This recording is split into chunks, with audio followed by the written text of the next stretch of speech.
পাকিস্তান আবারও পুনরায় জম্মু কাশ্মীরে জঙ্গি কার্যকলাপ করার চেষ্টা করছে। পাকিস্তান জম্মু কাশ্মীরে সন্ত্রাসবাদকে পুনরায় জাগিয়ে তোলার জন্য ষড়যন্ত্র করা শুরু করে দিয়েছে। রিসেন্টলি জম্মু কাশ্মীরে অনেক জঙ্গি ঘটনা ঘটেছে, যার জন্য ভারতের 5 জন বীর জওয়ান শহীদ হয়েছেন। কিন্তু ভারতীয় সেনাও 9 জন জঙ্গিকে জাহান্নামে পাঠিয়ে দিয়েছে। ভারতীয় সেনার ওই 5 জন জওয়ানকে বাঁচানো যেত, কিন্তু জম্মু কাশ্মীরে এমন কিছু বিশ্বাসঘাতক বসে আছে যাদের জন্য আমরা আমাদের 5 জন জওয়ানকে হারিয়ে ফেললাম। জঙ্গিদের সাহায্য করছে আর তাদের খাবার দাবার এবং লুকানোর জন্য জায়গা করে দিচ্ছে। পাকিস্তানের জঙ্গিরা জম্মু কাশ্মীরের এই বিশ্বাসঘাতকদের সাথে থাকে আর সুযোগ বুঝতেই জঙ্গলিদের মতো ভারতীয় সেনার ওপর পেছন থেকে হামলা করে বসে। কিন্তু এখন এমন একটা খবর বেরিয়ে এসছে যা জঙ্গি এবং জঙ্গিদের সহযোগীদের তুলোধনা করে ছাড়বে। জম্মু কাশ্মীরে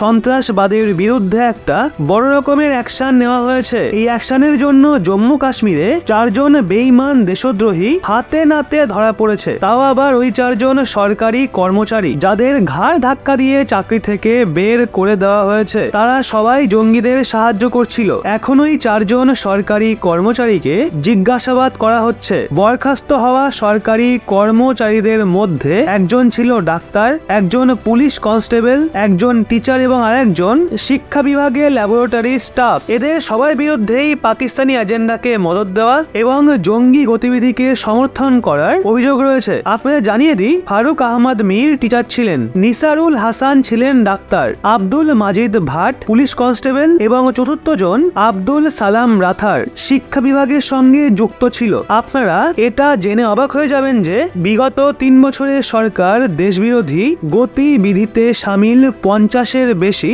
সরকারি কর্মচারী এবং আধিকারিকদের বরখাস্ত করেছে। এরা ওই দেশদ্রোহী যাদের প্রতিরক্ষা বাহিনী গর্ত থেকে টেনে বের করে এনেছে। এদের সবার বিরুদ্ধেই অ্যাকশন নেওয়া হচ্ছে। এটা জেনে নিন, যতটা খতরনাক জঙ্গিরা হয় ঠিক ততটাই খতরনাক হয় জঙ্গিদের সাহায্যকারীরাও। ভারতের ন্যাশনাল ইনভেস্টিগেশন এজেন্সি বিগত কিছু মাস ধরে জঙ্গি এবং তাদের সাহায্যকারীদের এগেনস্টে মাথা খারাপ অ্যাকশন নিচ্ছে। এনআইএ জম্মু কাশ্মীরের কোনায় কোনায় তদন্ত চালিয়েছে।